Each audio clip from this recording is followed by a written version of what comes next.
if he's been going days without touching that phone, and you're the one still sitting up at night watching them three dots appear and disappear. Sister, listen to me very carefully, because what I'm about to say to you tonight is going to change the entire shape of your life.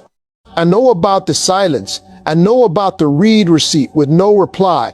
I know about the way you rehearsed what you'd say if he called, and then he didn't call, and you rehearsed it again anyway.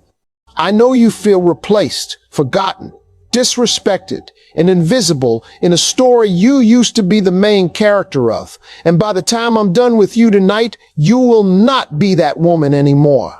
But before I tell you exactly what to do, you need to understand what's really happening in his mind. Because once you see it, you'll never look at this situation the same way again. Now come here. Sit down with me for a minute. Before we get into any teaching, any laws, any playbook, I need you to know that I see you. I see the woman behind the smile you wore at work today. I see the woman who put on lip gloss for a text that never came. I see the woman who has not slept a full night in 3 weeks because every time she closes her eyes, her mind starts writing the message she swore she wasn't going to send. Let me tell you what I see when I look at you. I see a woman who checks her phone before her feet hit the floor in the morning. Before you thank God for waking you up, before you drink a sip of water, before you even sit up straight, your hand is already reaching for that glass rectangle on the nightstand, praying his name is on the screen. And it's not. And something inside your chest drops. And you tell yourself, it's fine, it's early, he's probably still asleep. And then you go about your day pretending that little drop didn't happen. I see a woman who wore a dress today that she used to wear for him, and nobody knew it. You didn't tell anybody. You just put it on, looked in the mirror, and for a split second you imagined him seeing you in it. And then you caught yourself, and you got mad at yourself for imagining, and you put your earrings in with a little more force than you needed to. I see a woman who has read the same 3 text messages from him 100 times. The last one he sent, the one before that, the one from 2 months ago when he said something sweet, something that made you feel chosen. You've analyzed those messages like a detective in a courtroom. You've dissected every comma, every emoji, every lol. You built entire theories about what he meant and what he didn't mean, and none of it has brought him back, and none of it has brought you peace. I see a woman who muted the notifications so she wouldn't jump every time the phone buzzed, and then unmuted them an hour later because she was scared she'd miss him if he came back. You felt that, didn't you? I see a woman who has cried in the shower because the shower is the only place where nobody can hear you, and the water washes the evidence off your face before you have to be somebody's mother, somebody's employee, somebody's friend, somebody's daughter. You cry in there. You lean on that wall, and then you turn the water off, dry your eyes, and go be strong for everybody else in your life who doesn't even know you're bleeding. Beautiful. I know about the birthday that just passed, and he didn't call. I know about the holiday that just passed, and he didn't call. I know about the anniversary that only exists in your memory now, and how you sat on the edge of the bed at 11:47 p.m. waiting to see if he remembered, and he didn't. I know about the friend who told you, just move on, girl, and how you nodded and smiled, and inside you were screaming, you don't understand, you don't know what we had. I know about the way you scroll through his social media at 2 in the morning like it's a job, like you clock in, like you're waiting for a piece of evidence, a new woman, a new city, a new smile, and you're not even sure if you want to find it or if you want to be spared from it. I know about the way your hand shakes a little bit when a text comes in from an unknown number. I know about the way you flinch when somebody says his name in casual conversation, and you have to pretend you didn't flinch. I know about the version of the story you tell your girlfriends, where you're doing fine, where you're focused on yourself, where you're healing, and the version you tell yourself in the dark, where you'd still take him back tonight if he called. I know about it all. And I'm not here to shame you for any of it, because a woman who loved deeply and got left in silence is not a fool. She is not weak. She is not desperate. She is a woman who invested in what she believed was real. She is a woman who kept her word even when he stopped keeping his. She is a woman who was faithful in a season where faithfulness was not being returned. And that, sister, is not something to be ashamed of. That is not to be honored and then healed. Now I need you to hear me on this one, because this is the last thing I'm going to say before we get into the truth.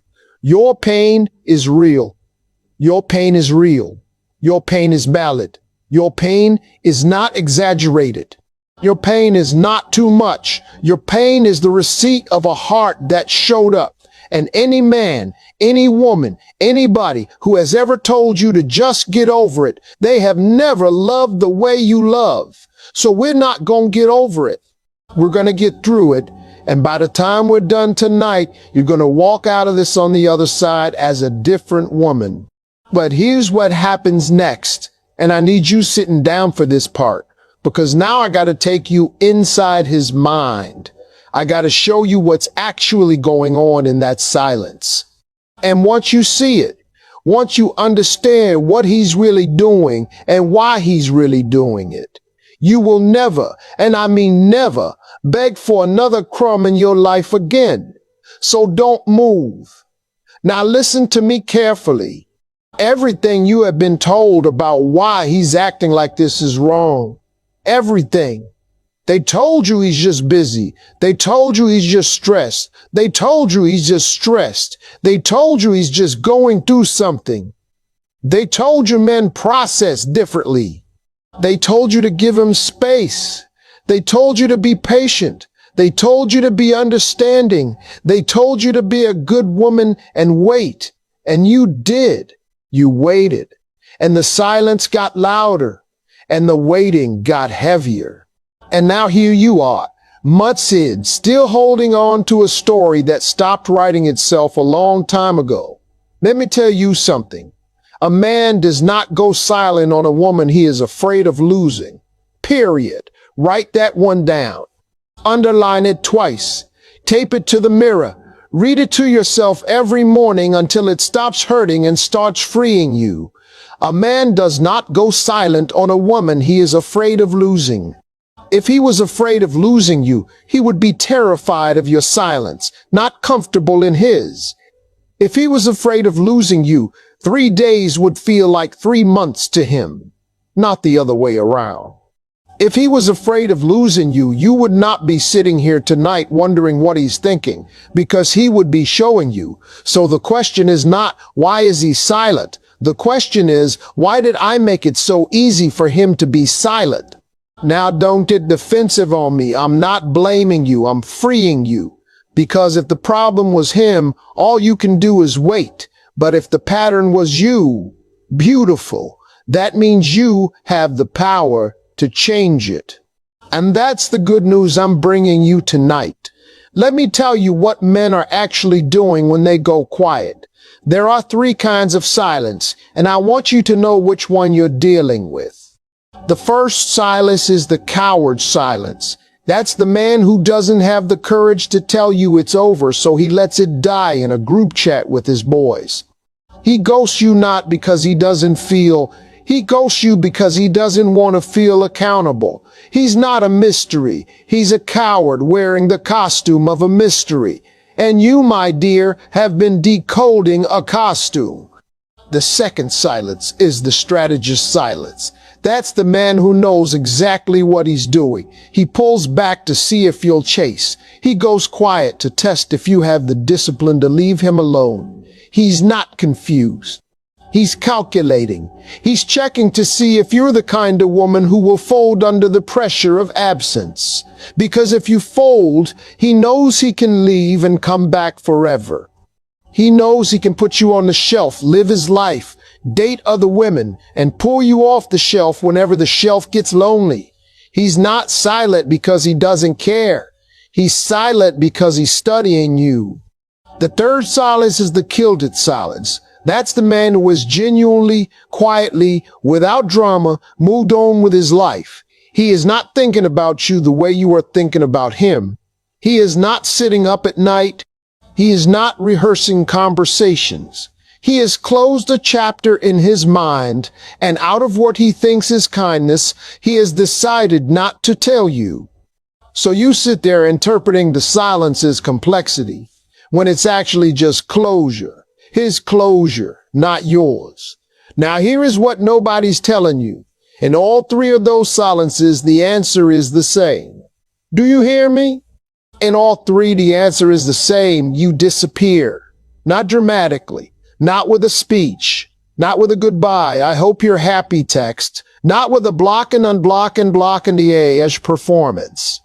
You just quietly, gracefully, sovereignly disappear. Because here is the psychology, and I want you to sit with this one. Men value what they invest in, not what they receive. What they invest in. You cannot love a man into valuing you.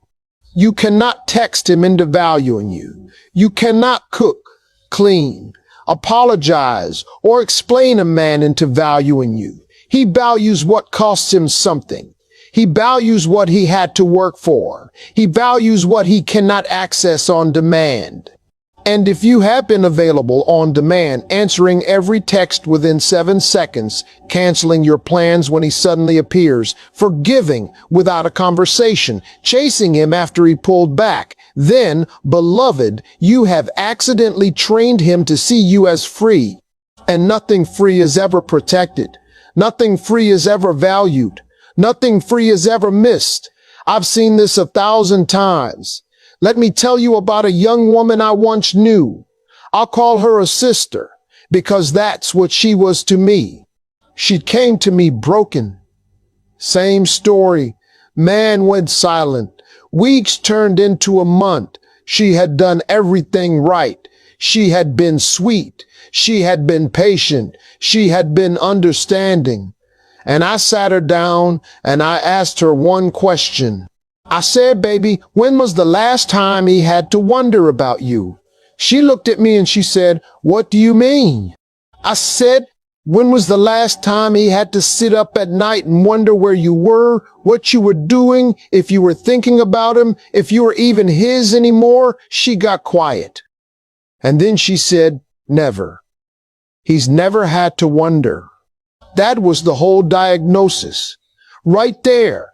A man cannot miss what he never had to wonder about. He cannot fear losing what he was never at risk of losing. He cannot chase what has never walked away from him. And here's the part they don't want you to know. The part I've been waiting to tell you. Men do not return to love. Men return to loss. Men return to the silence they cannot control. Men return to the woman who became mysterious to them again. Not because she was playing a game, but because she went and got her life back. The moment you become unreachable, he becomes obsessed. The moment you become unavailable, he becomes attentive. The moment you become unbothered, he becomes uncomfortable every single time, period. Now watch this, because this is where it changes. He is not silent because you did too little. He is silent because you did too much, too soon, too often, for too long, without requiring anything back. You overwatered a plant that was already dying. You kept the lights on in a house he had already moved out of. You performed for an audience that had already left the theater. And now I'm about to teach you how to close that theater down and open a whole new show. And this time the ticket price is going up. But before I give you the playbook, I got to show you the mindset, because the tactics don't work without the transformation. If I hand a broken woman a playbook, she'll use it to try to win him back. If I hand a whole woman the same playbook, she'll use it to walk into her destiny. So the next thing I'm going to do, and this is where women's lives change, is I'm going to reframe the whole story you've been telling yourself about who you are and what happened. Don't move. And if any of this is landing on you right now, if you feel like I'm sitting across the table from you telling you the things nobody else would, do me one favor. Tap that subscribe button. because I make these videos for the sister who's ready to remember who she is, not for the woman who wants to be coddled, for the woman who's ready to come home to herself. Now, back to it. Now I need you to hear me.